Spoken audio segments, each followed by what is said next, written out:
نہ بڑھو اور میری آیتوں کے بدلے تھوڑے دام نہ لو. اللہ آیتیں بیچنے سے ان کو بھی منع ہے, آیتیں بیچنا ہمیں بھی منع ہے. آیتیں بیچنا قیامت تک سب ٹھیکیداروں کو دین کے نام لیواؤں کو میرے رب نے بیان کر دیا کہ میری آیتوں کے بدلے تھوڑی قیمت وصول نہیں کرنا. اول مخاطبین تو ہو, لیکن یہ پیغام ہمارے لیے بھی کہ آیتیں نہ بیچے, دین نہ بیچے. یا رک کر میں پیغام دیتا ہوں ان سرکاری مولویوں کو, ان سرکاری پیروں کو جو گورنمنٹ کے ساتھ بیٹھے ہوں, انہیں نہ کوئی دین نظر آتا ہے نہ کوئی شریعت نظر آتی ہے, تو یہ بھی ایک طرح کا دین بیچنا ہے. آپ حق بول نہ سکیں, چپ تالے لگے ہوئے, آپ گورنمنٹ میں ہوتے ہیں, وزارت کوئی آپ کو وزیر یا کہیں کوئی عہدہ دیا جاتا ہے. یہ قرآن میرے سامنے, دین آپ نے پڑھا ہوتا ہے. میں نام لوں تو مجھے کوئی ڈر نہیں ہے کسی کا, میں نام بھی لے سکتا ہوں, ایسے مولویوں کا, ایسے پیروں کا جو سرکاری پیر کسی بھی حکومت کے پچھو یہ نہیں بولتے صحیح. یہ بولتے ہوتے تو ریاست مدینہ کا ڈنڈورا پیٹنے والا اس کو مولوی بٹھا کر کہتے ہو بھائی صاحب ادھر آؤ, ریاست مدینہ کی ڈیفینیشن پتہ ہے کیا ہے؟ رب العالمین کی عزت کی قسم ریاست مدینہ کی بیسک کا بھی اس بدبخت کو نہیں پتا. یہ جو ریاست مدینہ بنانے چلا ہے, میں قسم کھا کر کہتا ہوں اس کو ریاست مدینہ کے اصول قواعد کا پتہ ہی نہیں. ریاست مدینہ کا کوئی حاکم وہی جا کا نام بدویا کا نستعین کی بات بولتے نہ چاہتا ہے کیا؟ ملک میں فحاشی بریانی کا باعث بنتا ہے کیا؟ میں اس طرف نہیں جاتا, مجھے کوئی پرابلم بھی نہیں ہے, مجھے کسی کا ڈر بھی نہیں ہے, اور ہمارا یہ فرض منصب ہی ہے. کچھ لوگ ہمیں کہتے ہیں جی آپ کو کیا لگے سیاست سے, تو آپ کو کیا لگے سیاست سے, ملک کیا آپ کے باپ کا ہے کیا؟ یہ ملک ہمارا بھی اتنا ہی ہے جتنا آپ کا ہے. اور اگر ہسٹری پڑھیں, میں ہسٹری کا اسٹوڈنٹ ہوں, ہسٹری پڑھیں, تو اس ملک میں ریاست مدینہ کے بانی, ان کے معاونین, ان کے مشیر, ان کے خلفاء, یہ اول مذہبی لوگ ہیں. ابو بکر, عمر, عثمان والی سیاستدان بھی ہیں, اصل سیاستدان تو ابو بکر ہیں, حضرت عمر ہیں, حضرت علی ہیں, حضرت عثمان ہیں. بتائیں ان کا امیج کیا ہے, ان کا امیج کیا ہے؟ اصل حقدار ملک پر حکمرانی کے یہ مذہبی لوگ ہیں. اصل خدمات تو ان کی ہے. یہ خلافت راشدہ کے دور میں اسلام کا جو کچھ ہوا, جو حضرت ابوبکر صدیق کے دور میں ہوا, جو حضرت عمر فاروق کے دور میں ہوا, حضرت عثمان کے دور میں ہوا, حضرت علی مولا علی شریف خدا رضی اللہ تعالیٰ عنہ کے دور میں ہوا, اصل کام تو یہ لوگ کر گئے. یہ کون تھے؟ خلفائے راشدین اور 5ویں خلیفہ حضرت امام حسن مرتضیٰ. جب خلافت کی بات ہو تو خلیفے 5 ہیں, یاد رکھیں, 4 نہیں, 5 خلفاء برا. خلیفہ راشد جو ہے حضرت امام حسن بھی خلیفہ. تو خلافت کی جب بات ہو تو خلیفے 4 نہیں, خلیفے 5 ہیں جو خلافت راشدہ ہے. یہ کون لوگ تھے؟ کیا یہ بے نمازی ہے؟ کیا یہ عورتیں نچانے والے ہیں؟ کوئی ایک دین کی وائلیشن ان سے کتب حدیث میں نہیں مروی ہے. میں حیران ہوں ایسے مولویوں پر, ایسے پیروں پر جو ایسی حکومتوں میں بیٹھے ہیں. قرآن تو کہتا ہے وَلَا تَشْتَرُوا بِآيَاتِي ثَمَنًا قَلِيلًا, اور میری آیتوں کے بدلے میں تھوڑے دام نہ لو. اے مولوی اور پیر صاحب, جو تم تنخواہیں لیتے ہو کدھر جائے گی؟ تمہارا کام تو حق بیانی تھا, تمہارا کام تو دین بتانا تھا, تمہارا کام تو قرآن پڑھانا تھا, تمہارا کام تو حدیث پڑھانا تھا, تمہارا کام تو شریعت بتانا تھا, تمہارا کام تو مصطفیٰ کریم کی سیرت کو, سورت کو, اسوہ کو بیان کرنا تھا, تمہارا کام تو ابوبکر صدیق کے دور کو بتانا تھا, تمہارا کام فاروق اعظم کے دور کو بتانا تھا, حضرت عثمان کا انٹروڈکشن تمہارا کام تھا, مولا علی شیر خدا کا انٹروڈکشن تمہارا کام تھا, امام حسن مجتبی کی خلافت بتانا تمہارا کام تھا. حضرات اہل بیت رضوان صحابہ اکرام کی زندگیاں, ان کے اصول قواعد طور طریقہ بتانا تمہارا کام تھا. تم تنخواہیں لے کر 2 طبقے کے لیڈروں کے پیچھے آنکھ باندھ کر کھڑے ہوتی ریاست مدینہ بن رہی ہے. کس طریقے کی؟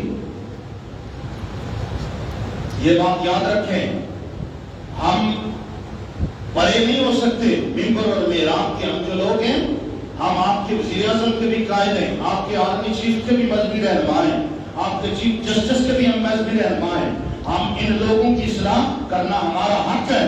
چیف جسٹس غلط جائے گا تو اس کو کہیں گے، آرمی چیف غلط جائے گا اس کو بھی کہیں گے، آپ کا وزیر اعظم صدر آپ کے وزیر مشیر بھی غلط جائیں گے، میرے بھی ہیں، میرا بھی ملک ہے، تو ہمارا یہ کام ہے ان کو بھی سیدھا راستہ دکھانا۔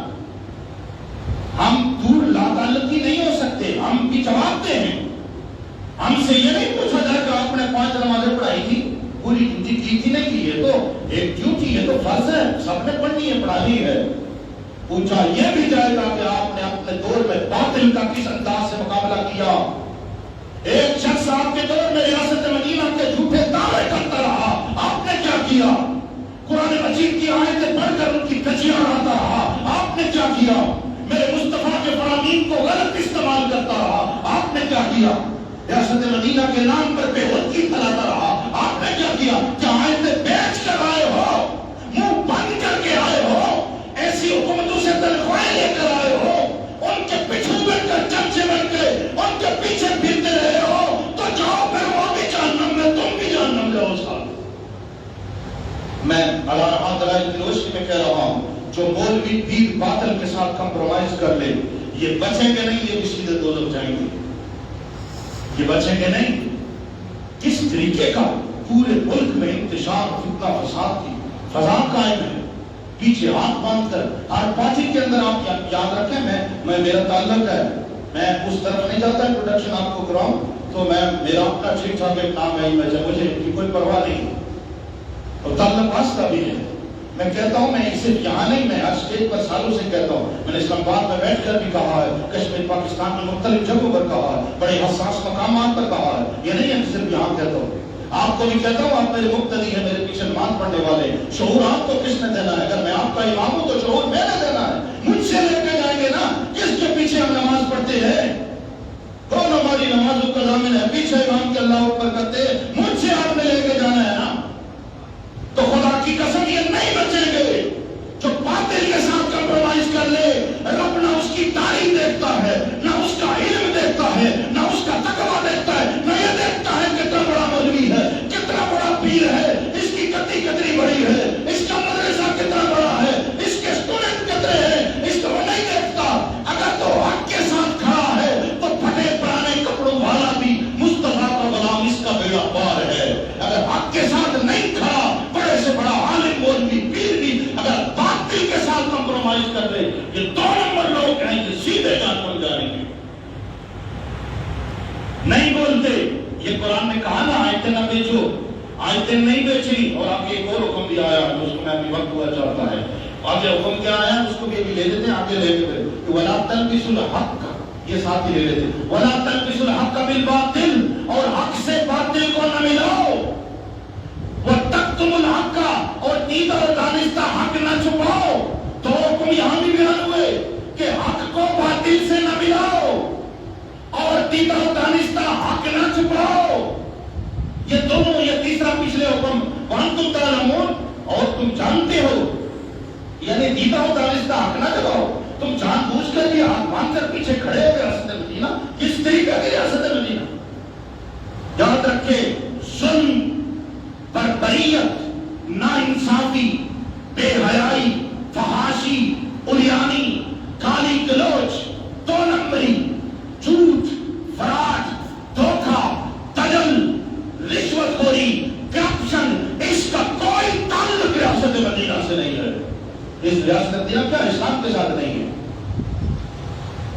تو آپ لوگ کس سمجھ جا رہے ہیں، کدھر جا رہے ہیں؟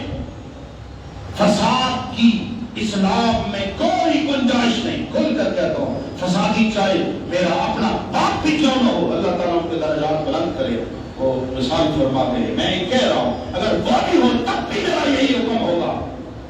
میرے رب نے بڑا واضح کر دیا، قرآن میرے ہاتھ میں ہے، کسی مولوی پیر کی بات ہی نہیں ہے۔